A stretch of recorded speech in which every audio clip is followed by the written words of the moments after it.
오늘은 하나님이 준비하신 소울메이트를 알아보는 방법에 대해 살펴보겠습니다. 잠깐 눈을 감고 상상해 보세요. 지금 이 순간 하늘이 갈라지고 하나님이 직접 여러분 앞에 한 사람을 데려와서 이렇게 말씀하십니다. 이 사람이 내가 너를 위해 평생 준비한 사람이다. 그 순간 여러분은 어떤 사람을 기대하시나요? 혹시 이런 모습을 상상하지 않으셨나요? 외모도 괜찮고, 성격도 좋고, 경제력도 있고, 신앙도 좋고, 부모님도 훌륭하고, 집안도 괜찮은 사람. 모든 조건이 완벽하게 맞아떨어지는 사람. 주변 사람들이 모두 부러워할 만한 사람. 역시 하나님이 주신 사람은 다르구나 하고 감탄할 만한 사람. 그렇게 생각하셨다면 지금부터 제가 드리는 말씀에 집중해 주세요. 왜냐하면 놀라운 역설이 있기 때문입니다. 하나님이 준비하신 소울메이트는 여러분이 상상하는 그 모습이 아닐 가능성이 90%입니다. 15년간 수많은 결혼 상담을 해오면서 제가 발견한 충격적인 진실이 있습니다. 완벽해 보이는 사람과 결혼해서 지옥 같은 결혼 생활을 사는 사람들을 너무 많이 봤습니다. 반대로 평범해 보이고 심지어 처음엔 마음에 들지 않았던 사람과 결혼해서 천국 같은 삶을 사는 사람들도 많이 봤습니다. 도대체 무슨 말일까요? 왜 우리의 기준과 하나님의 기준이 이렇게 다른 걸까요? 작년에 제 상담실을 찾아온 30대 후반의 자매님이 계셨습니다. 그분은 10년 동안 완벽한 사람을 기다렸습니다. 신앙도 좋고, 직업도 좋고, 외모도 좋고, 성격도 좋은 사람. 그런데 10년이 지나도록 그런 사람은 나타나지 않았습니다. 아니, 정확히 말하면 그런 사람들은 있었습니다. 하지만 그런 사람들은 그분을 선택하지 않았습니다. 왜냐하면 그들도 완벽한 사람을 찾고 있었으니까요. 그분은 제게 이렇게 물었습니다. 목사님, 제 기준이 너무 높은 건가요? 하나님이 주신 사람을 놓치고 있는 건가요? 그때 저는 이렇게 대답했습니다. 자매님, 기준이 높은 게 문제가 아닙니다. 기준이 잘못된 겁니다. 여러분, 오늘 이 말씀을 듣고 계신 모든 분들께 제가 분명히 말씀드립니다. 하나님이 준비하신 소울메이트를 알아보는 것은 여러분이 생각하는 것보다 훨씬 더 중요합니다. 왜냐하면 이것은 여러분의 인생 전체를 좌우하는 결정이기 때문입니다. 잘못된 사람과의 결혼은 평생의 고통이 됩니다. 하지만 하나님이 주신 사람과의 결혼은 평생의 축복이 됩니다. 그렇다면 도대체 어떻게 알아볼 수 있을까요? 오늘 제가 15년간의 목회 경험과 성경적 통찰을 바탕으로 여러분께 3가지 명확한 방법을 알려드리겠습니다. 이것은 제 개인적인 의견이 아닙니다. 성경이 분명하게 제시하는 기준이고 수많은 성도들의 삶을 통해 검증된 진리입니다. 그리고 이 3가지를 정확히 이해하고 적용하는 순간 여러분의 눈이 열릴 것입니다. 지금까지 보이지 않던 것들이 보이기 시작할 것입니다. 혼란스러웠던 마음에 명확함이 찾아올 것입니다. 그리고 하나님이 준비하신 그 사람을 정확하게 알아볼 수 있게 될 것입니다. 준비되셨나요? 그럼 지금부터 시작하겠습니다. 첫 번째 방법, 그 사람이 여러분의 신앙을 성장시키는가? 많은 사람들이 결혼 상대를 선택할 때 이런 질문을 합니다. 이 사람이 나를 행복하게 해줄까? 이 사람과 함께 있으면 내가 편안할까? 이 사람이 나의 필요를 채워줄까? 틀린 질문은 아닙니다. 하지만 하나님의 관점에서 볼 때 이것은 가장 중요한 질문이 아닙니다. 하나님이 결혼을 주신 가장 큰 이유는 여러분을 행복하게 하기 위해서가 아닙니다. 여러분을 거룩하게 만들기 위해서입니다. 에베소서 5장 25절에서 27절까지 이렇게 말씀합니다. 남편들아, 아내 사랑하기를 그리스도께서 교회를 사랑하시고 그 교회를 위하여 자신을 주심같이 하라. 이는 곧 물로 씻어 말씀으로 깨끗하게 하사 거룩하게 하시고 자기 앞에 영광스러운 교회로 세우사 티나 주름 잡힌 것이나 이런 것들이 없이 거룩하고 흠이 없게 하려 하심이라. 보셨나요? 하나님이 결혼을 통해 원하시는 것은 우리를 거룩하게 만드는 것입니다. 그렇다면 하나님이 준비하신 소울메이트는 어떤 사람일까요? 바로 여러분을 하나님께 더 가까이 이끄는 사람입니다. 여러분의 신앙을 성장시키는 사람입니다. 여러분을 더 거룩하게 만드는 사람입니다. 제가 아는 한 형제님의 이야기를 들려드리겠습니다. 그분은 30대 중반의 한 자매님을 만났습니다. 처음에는 그 자매님이 별로 마음에 들지 않았습니다. 왜냐하면 너무 진지했기 때문입니다. 만날 때마다 신앙 이야기만 하고 기도 제목을 나누고 성경 이야기를 했습니다. 그 형제님은 속으로 생각했습니다. 이 사람은 너무 딱딱해. 좀 더 재미있는 사람이 좋을 텐데. 그래서 다른 사람들도 만나봤습니다. 더 밝고, 더 재미있고, 더 편한 사람들을 만났습니다. 하지만 이상하게도 마음에 평안이 없었습니다. 그러던 어느 날, 그 형제님에게 큰 시련이 찾아왔습니다. 사업이 어려워지고, 건강에 문제가 생기고, 모든 것이 무너지는 것 같았습니다. 그때 그 진지했던 자매님이 매일 새벽마다 그분을 위해 기도했습니다. 말씀을 보내주고 격려하고 함께 울어주었습니다. 그리고 그 형제님은 깨달았습니다. 아, 이 사람이 하나님이 내게 주신 사람이구나. 지금 그분들은 결혼해서 5년째 행복하게 살고 있습니다. 그 형제님은 제게 이렇게 고백했습니다. 목사님, 제가 원했던 사람은 저를 즐겁게 해주는 사람이었습니다. 하지만 하나님이 주신 사람은 저를 성장시키는 사람이었습니다.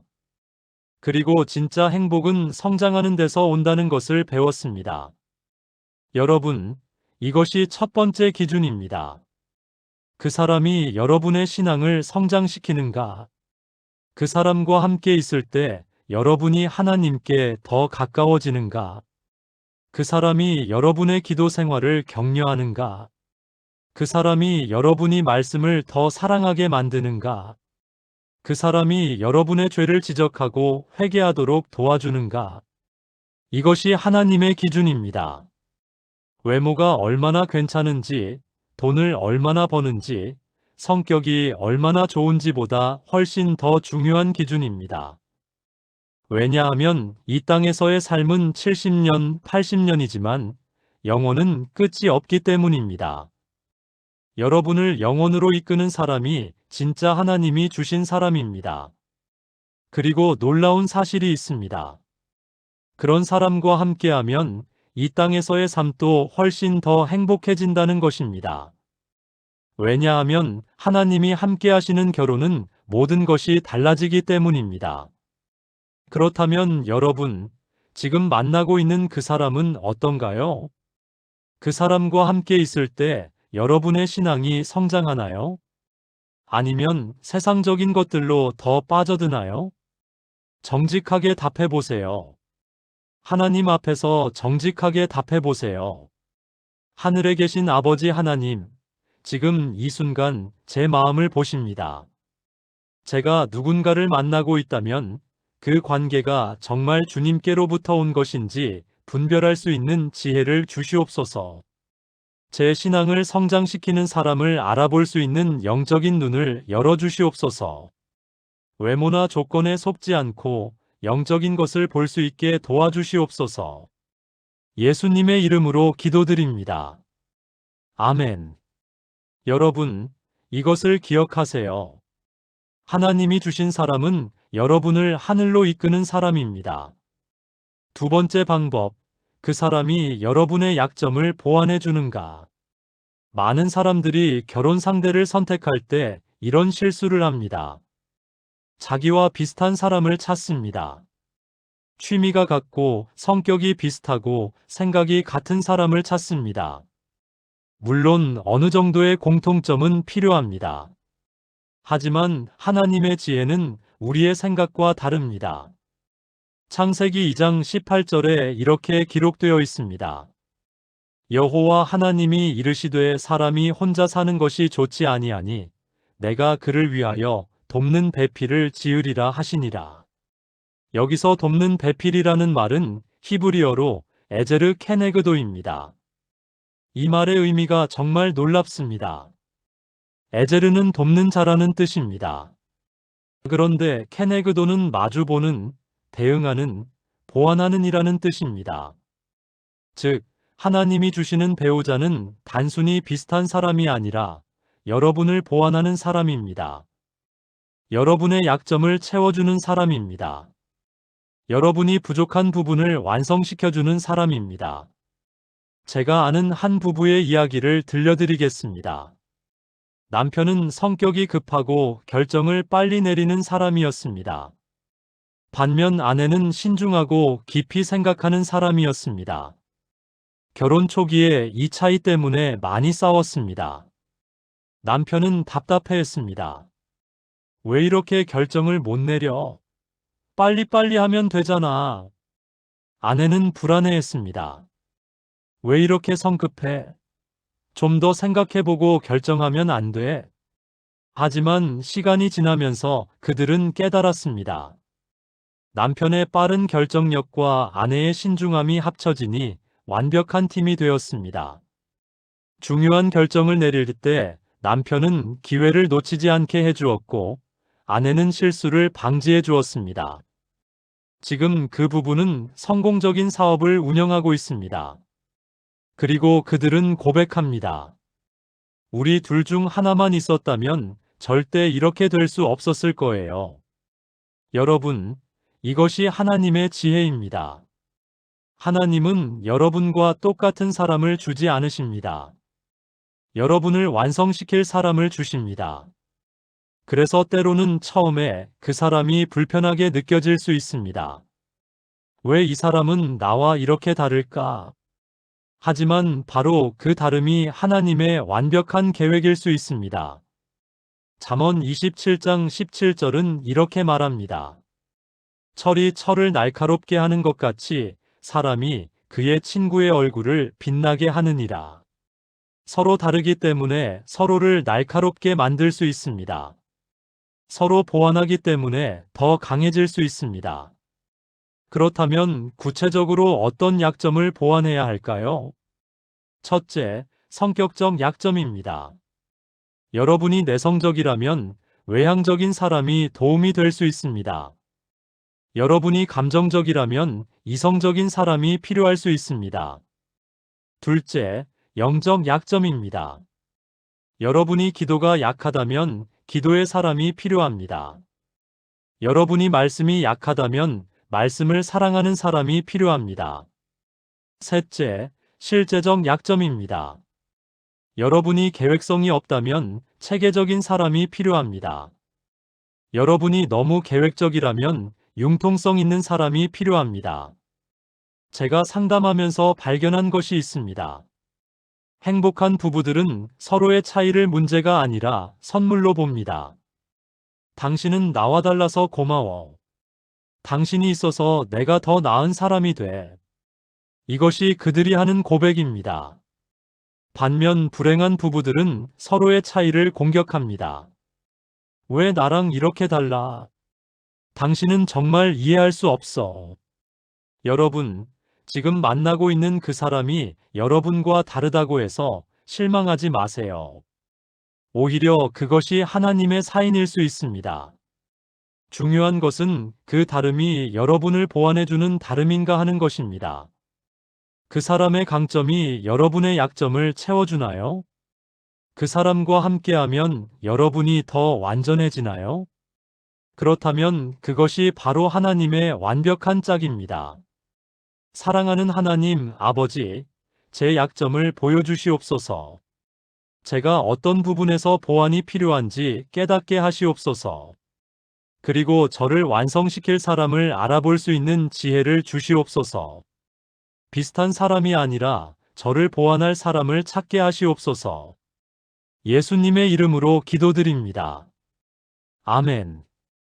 여러분, 퍼즐 조각을 생각해 보세요. 같은 모양의 조각은 결합되지 않습니다. 서로 다른 모양이기에 완벽하게 맞물립니다. 세 번째 방법, 그 사람이 여러분의 사명을 지지해 주는가? 이제 가장 중요한 세 번째 기준을 말씀드리겠습니다. 많은 사람들이 이것을 간과합니다. 하지만 이것이 없으면 결혼은 결국 무너집니다. 바로 사명입니다.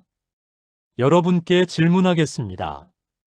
하나님이 여러분의 삶에 주신 사명이 무엇인가요?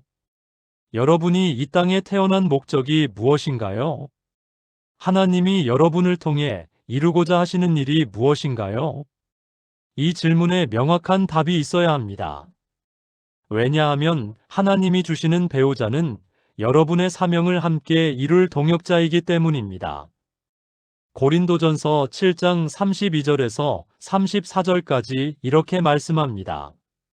너희가 염려 없기를 원하노라. 장가가지 않은 자는 주의 일을 염려하여 어찌하여야 주를 기쁘시게 할까 하되 장가간 자는 세상 일을 염려하여 어찌하여야 아내를 기쁘게 할까 하여 마음이 나뉘며. 이 말씀을 많은 사람들이 오해합니다. 그럼 결혼하지 말아야 하나? 아닙니다. 이 말씀의 핵심은 결혼 후에도 주의 일을 염려할 수 있는 사람과 결혼하라는 것입니다. 여러분의 사명을 방해하는 사람이 아니라 지지하는 사람과 결혼하라는 것입니다.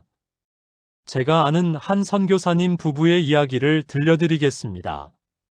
남편은 20대 때부터 아프리카 선교의 비전을 가지고 있었습니다. 그런데 사귀던 여자친구가 있었습니다. 그 여자친구는 착하고 예쁘고 신앙도 좋았습니다. 하지만 한 가지 문제가 있었습니다. 아프리카 선교에 대해 이야기하면 항상 이렇게 말했습니다. 그건 너무 위험해. 한국에서도 선교할 수 있잖아.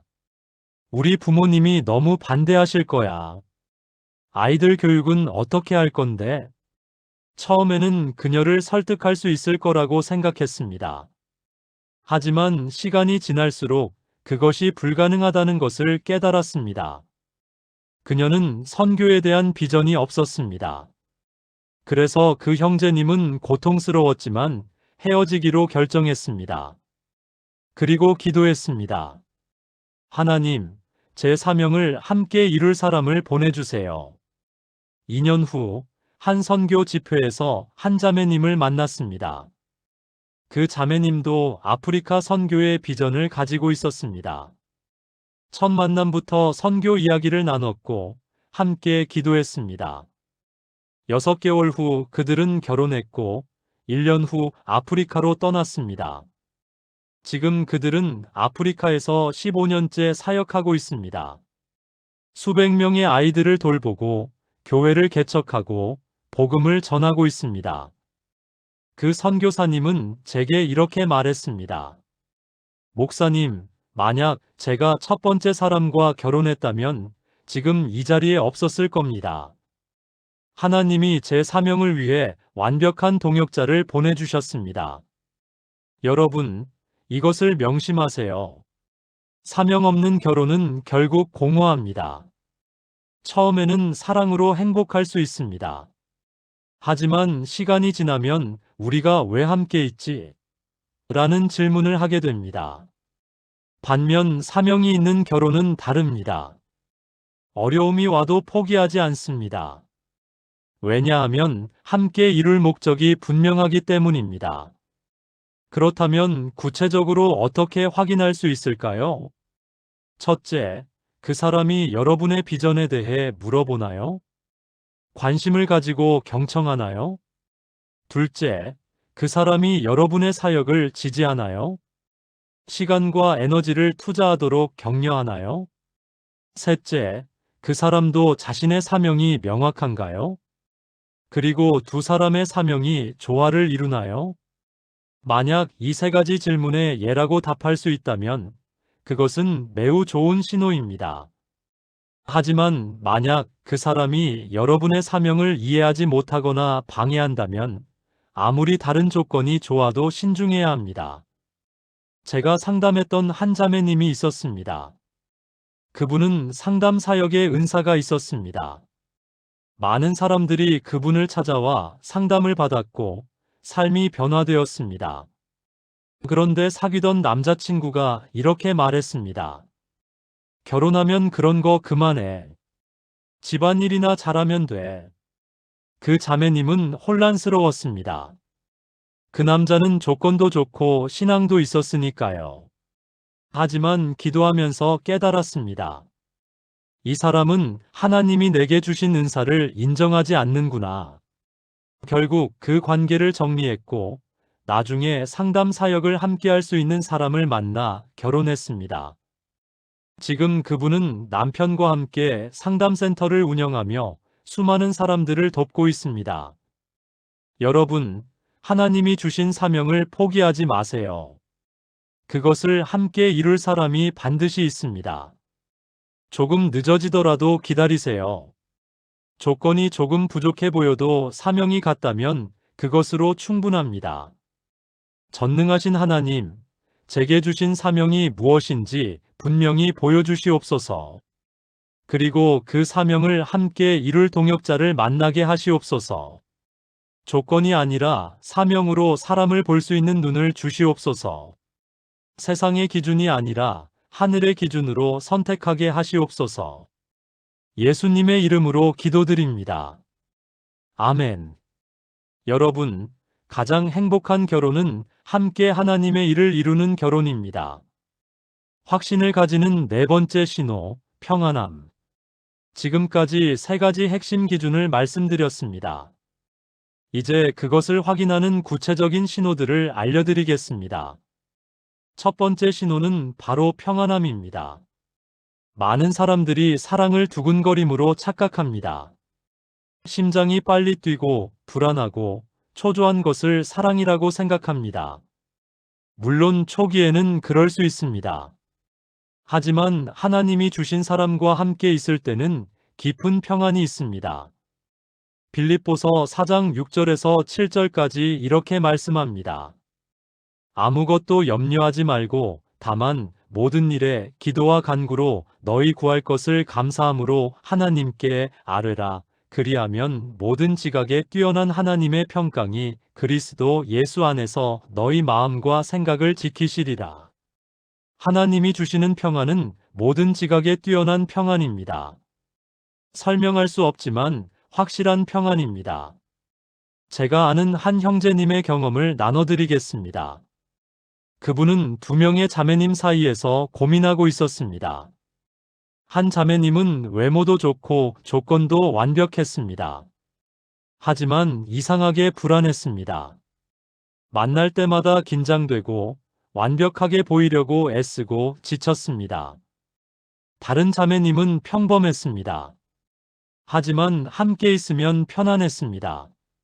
있는 그대로의 모습을 보여도 괜찮았고 침묵도 편안했습니다. 그분은 기도했습니다. 그리고 깨달았습니다. 첫 번째 자매님과 있을 때의 두근거림은 사랑이 아니라 불안이었습니다. 저 사람이 나를 좋아할까? 라는 불안이었습니다. 반면 두 번째 자매님과 있을 때의 편안함은 진짜 평안이었습니다. 결국 두 번째 자매님을 선택했고 지금 행복하게 살고 있습니다. 여러분, 진짜 사랑에는 평안이 있습니다. 물론 처음에는 설레고 떨릴 수 있습니다. 하지만 시간이 지나면서 깊은 평안이 자리 잡아야 합니다. 그 사람과 함께 있을 때 편안한가요? 있는 그대로의 모습을 보여도 괜찮은가요? 완벽하게 보이려고 애쓰지 않아도 되나요? 침묵도 편안한가요? 만약 그렇다면 그것은 매우 좋은 신호입니다. 반대로 계속 불안하고 긴장되고 불편하다면 주의해야 합니다. 특히 그 사람이 여러분을 불안하게 만든다면 더욱 조심해야 합니다. 나 없으면 안 된다는 식의 말로 불안을 조장하는 사람. 다른 사람 만나면 후회할 거야라고 협박하는 사람. 내가 이상한 거야라고 자존감을 깎아내리는 사람. 이런 사람들은 하나님이 주신 사람이 아닙니다. 하나님은 불안이 아니라 평안을 주시는 분입니다. 그 평안이 여러분의 마음과 생각을 지킵니다. 그 평안이 올바른 결정을 내리게 합니다. 또 하나 중요한 것이 있습니다. 주변 사람들도 평안해합니다. 부모님, 친구들, 목회자들이 그 관계를 보면서 평안해합니다. 왜냐하면 하나님의 평안은 전염되기 때문입니다. 반대로 주변 사람들이 모두 불안해하고 걱정한다면 그것도 신호입니다. 물론 주변의 의견이 절대적인 것은 아닙니다. 하지만 신앙이 좋은 사람들이 공통적으로 우려한다면 귀 기울일 필요가 있습니다. 평안의 하나님 아버지, 제 마음에 진정한 평안을 주시옵소서. 불안과 평안을 구별할 수 있는 영적 감각을 주시옵소서. 두근거림과 불안을 사랑으로 착각하지 않게 하시옵소서. 주님이 주시는 참된 평안 가운데 올바른 선택을 하게 하시옵소서. 예수님의 이름으로 기도드립니다. 아멘. 여러분, 평안은 하나님이 주시는 가장 분명한 신호입니다. 그 평안을 따라가세요. 확신을 가지는 다섯 번째 신호, 성장. 두 번째 신호는 성장입니다. 하나님이 주신 사람과의 관계에서는 반드시 성장이 일어납니다. 여러분이 더 나은 사람이 됩니다. 더 사랑이 많아지고, 더 인내심이 생기고, 더 겸손해집니다. 히브리서 10장 24절은 이렇게 말합니다. 서로 돌아보아 사랑과 선행을 격려하며. 하나님이 주신 관계는 서로를 격려하는 관계입니다. 서로를 더 나은 사람으로 만드는 관계입니다. 제가 상담했던 한 부부의 이야기입니다. 아내는 원래 화를 잘 내는 성격이었습니다. 작은 일에도 크게 화를 냈고 쉽게 상처를 받았습니다. 하지만 남편은 놀라운 인내심을 가진 사람이었습니다. 아내가 화를 내도 차분하게 들어주고 이해하려고 노력했습니다. 처음에 아내는 답답했습니다. 왜 반응이 없어? 싸우기라도 하든지.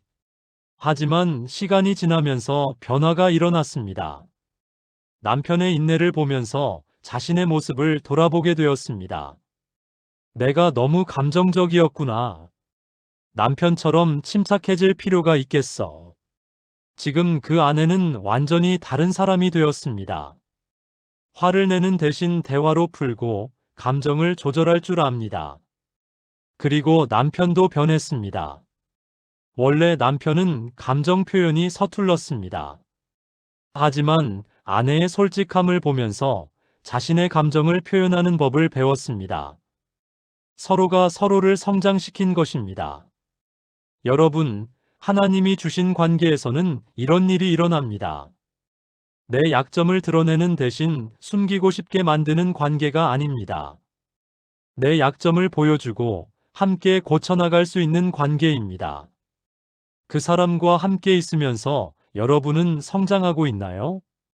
더 좋은 사람이 되고 있나요? 아니면 더 나빠지고 있나요?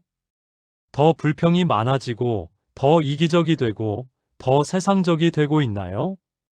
정직하게 답해 보세요. 만약 그 관계가 여러분을 성장시키지 못한다면 그것은 하나님이 원하시는 관계가 아닙니다. 또 하나 중요한 것이 있습니다. 성장에는 고통이 따릅니다. 관계에서 갈등이 전혀 없다면 그것도 문제입니다. 진짜 성장은 부딪히면서 일어납니다. 서로 다른 것을 인정하고 양보하고 변화하면서 일어납니다. 그 과정이 힘들 수 있습니다. 하지만 그 고통을 통해 더 나은 사람이 된다면 그것은 의미 있는 고통입니다. 반대로 계속 고통만 있고 성장이 없다면 그것은 문제가 있는 관계입니다. 여러분, 1년 전의 여러분과 지금의 여러분을 비교해 보세요. 그 사람과의 관계를 통해 어떻게 변했나요? 더 사랑이 많아졌나요? 더 인내심이 생겼나요? 더 겸손해졌나요? 더 하나님을 의지하게 되었나요? 만약 그렇다면 그것은 하나님이 주신 관계입니다. 사랑의 하나님, 저를 성장시키는 관계를 허락하시옵소서. 편안하기만 한 관계가 아니라 저를 변화시키는 관계를 주시옵소서. 고통스럽더라도 의미 있는 성장을 경험하게 하시옵소서. 그 과정을 통해 주님의 형상을 닮아가게 하시옵소서. 예수님의 이름으로 기도드립니다. 아멘. 여러분, 하나님이 주신 사람은 여러분을 그대로 두지 않습니다. 더 나은 사람으로 만듭니다. 확신을 가지는 6번째 신호, 일치. 세 번째 신호는 일치입니다. 이것은 단순히 의견이 같다는 뜻이 아닙니다. 영적으로, 방향성으로, 가치관으로 일치한다는 뜻입니다. 아모스 3장 3절은 이렇게 묻습니다. 두 사람이 뜻이 같지 않은데 어찌 동행하겠느냐? 결혼은 평생을 함께 걷는 여정입니다. 같은 방향으로 가지 않으면 결국 헤어지게 됩니다. 제가 아는 한 부부가 이혼했습니다. 둘 다 신앙이 좋았고 사랑도 있었습니다. 하지만 근본적인 가치관이 달랐습니다. 남편은 물질보다 사역을 중요하게 생각했습니다.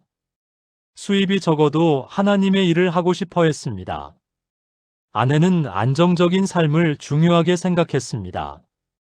집도 사고 아이들 교육도 잘 시키고 싶었습니다. 처음에는 서로 양보하려고 노력했습니다.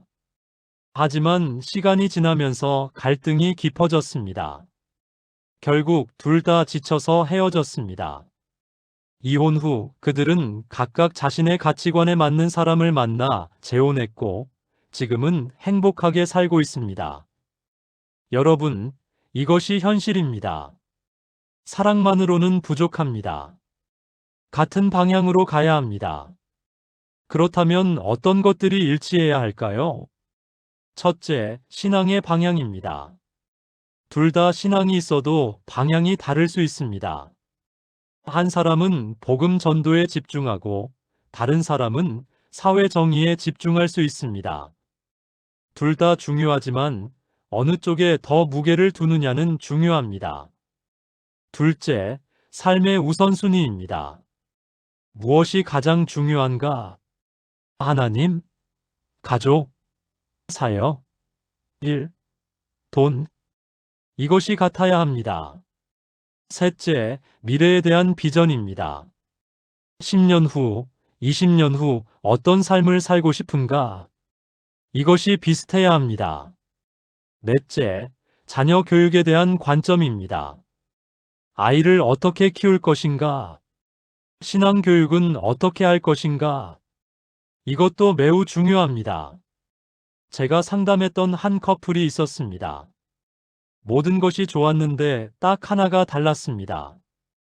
남자는 자녀를 한국에서 키우고 싶었고, 여자는 미국에서 키우고 싶었습니다. 둘 다 양보하지 않았습니다. 결국 헤어졌습니다. 나중에 그들은 각각 자신의 비전에 맞는 사람을 만났습니다. 힘든 결정이었지만 옳은 결정이었습니다. 여러분, 사랑에 눈이 멀어서 중요한 차이를 무시하지 마세요. 결혼하면 변할 거야 라고 생각하지 마세요. 사람은 쉽게 변하지 않습니다. 특히 가치관은 더욱 그렇습니다. 결혼 전에 반드시 확인하세요. 같은 방향으로 가는지 확인하세요. 물론 모든 것이 100% 같을 수는 없습니다. 하지만 핵심 가치관, 인생의 방향은 같아야 합니다. 세부적인 것은 다를 수 있습니다. 어떤 교회를 다닐지, 어디에 살지, 무슨 일을 할지는 조정할 수 있습니다. 하지만 무엇을 위해 살 것인가? 는 같아야 합니다. 지혜의 하나님, 저와 같은 방향으로 가는 사람을 만나게 하시옵소서. 피상적인 유사성이 아니라 근본적인 일치를 주시옵소서. 작은 차이에 집착하지 않고 큰 방향의 일치를 볼 수 있게 하시옵소서. 같은 비전을 향해 함께 달려갈 동반자를 허락하시옵소서. 예수님의 이름으로 기도드립니다. 아멘. 여러분, 결혼은 같은 꿈을 꾸는 두 사람의 동행입니다. 확신을 가지는 7번째 신호, 확증. 마지막 신호는 확증입니다. 하나님은 당신이 준비하신 사람을 보낼 때 반드시 확증을 주십니다. 한두 번이 아니라 여러 번, 여러 방법으로 확증하십니다. 사사기 6장을 보면 기드온이 하나님의 부르심을 확인하는 장면이 나옵니다. 기드온은 양털로 2번이나 확인합니다. 어떤 사람들은 이것을 믿음 없는 행동이라고 비판합니다. 하지만 하나님은 기드온의 요청을 들어주셨습니다. 왜일까요? 중요한 결정이었기 때문입니다. 마찬가지로 결혼은 인생에서 가장 중요한 결정 중 하나입니다. 확증을 구하는 것은 당연합니다. 제 자신의 이야기를 나눠드리겠습니다. 제가 아내를 만났을 때 저는 확신이 필요했습니다. 그래서 기도했습니다. 하나님, 이 사람이 정말 당신이 주신 사람이라면 3가지 확증을 주세요. 첫째, 제 부모님이 좋아하시는 것. 둘째, 제가 존경하는 목회자님이 인정하시는 것. 셋째, 제 마음에 흔들리지 않는 평안이 있는 것. 놀랍게도 3가지 모두 이루어졌습니다. 부모님은 첫 만남부터 아내를 좋아하셨습니다. 목회자님은 이 사람이다라고 확신하셨습니다. 그리고 제 마음에는 설명할 수 없는 평안이 있었습니다. 그래서 확신을 가지고 결혼했고 지금까지 후회한 적이 없습니다. 여러분도 확증을 구하세요. 구체적으로 기도하세요. 하나님, 이것이 당신의 뜻이라면 이런 확증을 주세요. 그리고 기다리세요. 조급하게 결정하지 마세요. 하나님은 반드시 응답하십니다. 때로는 환경을 통해서, 때로는 사람을 통해서, 때로는 말씀을 통해서 확증하십니다. 제가 아는 한 자매님은 성경 말씀으로 확증을 받았습니다. 기도하면서 성경을 펼쳤는데 잠언 31장이 나왔습니다. 현숙한 여인에 대한 말씀이었습니다. 그 순간 하나님이 나에게 이런 여인이 되라고 하시는구나 깨달았습니다. 그리고 몇 주 후 한 형제님이 그분에게 잠언 31장 말씀을 나눴습니다. 저는 잠언 31장 같은 여인과 결혼하고 싶습니다. 그것이 확증이었습니다. 지금 그들은 행복하게 결혼 생활을 하고 있습니다. 또 다른 형제님은 환경으로 확증을 받았습니다. 사귀던 여자친구와 결혼하려고 했는데 계속 장애물이 생겼습니다. 부모님이 반대하시고 경제적 문제가 생기고 이상한 일들이 계속 일어났습니다. 처음에는 시험이라고 생각하고 끝까지 붙잡으려고 했습니다. 하지만 기도하면서 깨달았습니다. 이것은 시험이 아니라 하나님의 제지 신호구나. 결국 헤어졌고 1년 후 다른 사람을 만났습니다. 그때는 모든 것이 순조로웠습니다.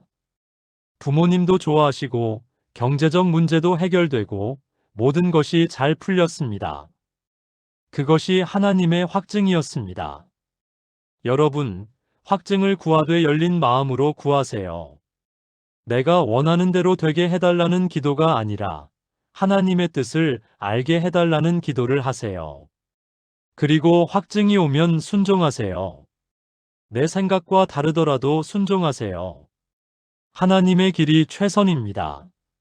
전지전능하신 하나님, 명확한 확증을 주시옵소서. 혼란스럽지 않게 분명하게 알 수 있도록 인도하시옵소서. 제 고집이 아니라 주님의 뜻을 구하게 하시옵소서. 확증이 올 때 그것을 알아보고 순종할 수 있는 마음을 주시옵소서. 예수님의 이름으로 기도드립니다. 아멘. 여러분, 하나님은 우리가 확신 가운데 결혼하기를 원하십니다. 두렵고 떨리는 마음으로가 아니라 기쁨과 확신으로 결혼하기를 원하십니다. 그래서 확증을 주십니다. 반드시 주십니다. 사랑하는 하늘 아버지, 지금 이 순간 주님 앞에 나아옵니다. 결혼이라는 중요한 결정 앞에서 혼란스러워하는 우리를 불쌍히 여기시옵소서. 세상은 우리에게 외모를 보라고 하고, 조건을 보라고 하고, 감정을 따르라고 합니다. 하지만 주님은 우리에게 더 높은 기준을 제시하십니다. 신앙의 성장을, 약점의 보완을, 사명의 일치를 보라고 하십니다. 주님, 우리에게 영적인 눈을 열어주시옵소서. 겉모습이 아니라 본질을 볼 수 있게 하시옵소서. 일시적인 감정이 아니라 영원한 가치를 볼 수 있게 하시옵소서. 세상의 기준이 아니라 하늘의 기준으로 판단할 수 있게 하시옵소서. 지금 이 말씀을 듣고 있는 모든 분들에게 주님의 지혜를 부어주시옵소서. 혼자 있는 분들에게는 인내하며 기다릴 수 있는 힘을 주시옵소서. 누군가를 만나고 있는 분들에게는 분별할 수 있는 지혜를 주시옵소서. 잘못된 관계에 있는 분들에게는 정리할 수 있는 용기를 주시옵소서. 주님이 주신 사람을 만난 분들에게는 확신과 평안을 주시옵소서. 하나님, 우리는 고백합니다. 우리의 생각은 주님의 생각과 다르고 우리의 길은 주님의 길과 다릅니다. 하지만 주님의 길이 최선임을 믿습니다. 주님의 선택이 가장 좋은 선택임을 믿습니다. 그러니 우리의 고집을 꺾으시고 우리의 기준을 바꾸시고 주님의 뜻을 따르게 하시옵소서. 조금 늦어지더라도, 조금 힘들더라도 주님의 때를 기다리게 하시옵소서. 그리고 주님이 주시는 소울메이트를 만날 때 그것을 정확하게 알아볼 수 있게 하시옵소서. 평안의 신호를, 성장의 신호를, 일치의 신호를, 확증의 신호를 놓치지 않게 하시옵소서. 마지막으로 우리 모두가 기억하게 하시옵소서. 완벽한 사람은 없다는 것을, 우리 자신도 완벽하지 않다는 것을. 하지만 주님이 주시는 사람과 함께하면 서로를 완성해 갈 수 있다는 것을. 그 여정이 때로는 힘들겠지만 그 끝에는 반드시 아름다운 결실이 있다는 것을. 주님, 이 모든 것을 믿고 의지합니다. 주님의 완벽한 계획을 신뢰합니다. 주님이 준비하신 그 사람을 만나게 하시고 그 사람과 함께 주님의 영광을 드러내는 삶을 살게 하시옵소서. 이 모든 말씀 우리 주 예수 그리스도의 이름으로 기도드립니다. 아멘. 사랑하는 여러분, 오늘 우리는 하나님이 준비하신 소울메이트를 알아보는 3가지 방법과 4가지 확인 신호를 살펴봤습니다. 첫째, 그 사람이 여러분의 신앙을 성장시키는가? 둘째, 그 사람이 여러분의 약점을 보완해 주는가? 셋째, 그 사람이 여러분의 사명을 지지해 주는가? 그리고 평안함, 성장, 일치, 확증의 신호가 있는가? 이것이 하나님의 기준입니다. 세상의 기준과는 전혀 다릅니다. 하지만 이 기준을 따를 때 진정한 행복이 옵니다. 여러분, 조급해하지 마세요. 하나님의 때가 있습니다. 주변 사람들이 다 결혼한다고 해서, 나이가 든다고 해서, 부모님이 재촉한다고 해서 서둘러 결정하지 마세요. 잘못된 결정은 평생의 고통이 됩니다. 하지만 하나님의 때에 하나님이 주신 사람과 결혼하면 그것은 평생의 축복이 됩니다. 또한 너무 완벽한 사람을 찾으려고 하지 마세요. 완벽한 사람은 없습니다. 여러분 자신도 완벽하지 않습니다. 중요한 것은 함께 성장할 수 있는 사람, 서로를 보완할 수 있는 사람, 같은 방향으로 갈 수 있는 사람을 찾는 것입니다. 그리고 이미 누군가를 만나고 있다면 오늘의 기준으로 다시 한번 점검해 보세요. 혹시 잘못된 관계를 붙잡고 있는 것은 아닌지, 하나님이 주신 사람을 놓치고 있는 것은 아닌지 살펴보세요. 정리해야 할 관계라면 용기 있게 정리하세요. 힘들겠지만 그것이 두 사람 모두를 위한 길입니다. 반대로 하나님이 주신 사람이라고 확신한다면 주변의 반대나 어려움에 흔들리지 마세요. 하나님이 함께 하시면 모든 것이 해결됩니다. 마지막으로 이것을 기억하세요. 결혼은 목적지가 아니라 여정입니다. 완벽한 사람을 만나서 행복하게 사는 것이 아니라 불완전한 두 사람이 함께 성장하면서 서로를 완성해가는 것입니다. 그 여정에 하나님이 함께 하실 때 그것이 진정한 천국 같은 결혼입니다. 여러분 모두에게 하나님이 준비하신 완벽한 사람을 만나는 축복이 있기를 기도합니다. 그 사람과 함께 하나님의 영광을 드러내는 아름다운 가정을 이루시기를 축복합니다. 오늘도 여러분과 함께 말씀 나눌 수 있어서 감사합니다. 구독하시면 이런 은혜로운 말씀을 계속 받아보실 수 있고, 좋아요를 눌러주시면 더 많은 분들께 이 영상이 전해집니다. 여러분의 작은 클릭 하나가 누군가의 인생을 바꿀 수 있습니다. 주변에 이 말씀이 필요한 분께 공유해 주시고, 여러분이 경험하신 하나님의 인도하심도 댓글로 함께 나눠주시면 모두에게 큰 은혜가 되겠습니다. 다음 시간에도 유익한 말씀으로 찾아뵙겠습니다. 오늘도 여러분과 함께 할 수 있어서 감사했습니다. 다음 시간에 또 만나요. 하나님의 축복이 여러분과 함께 하기를 기도합니다.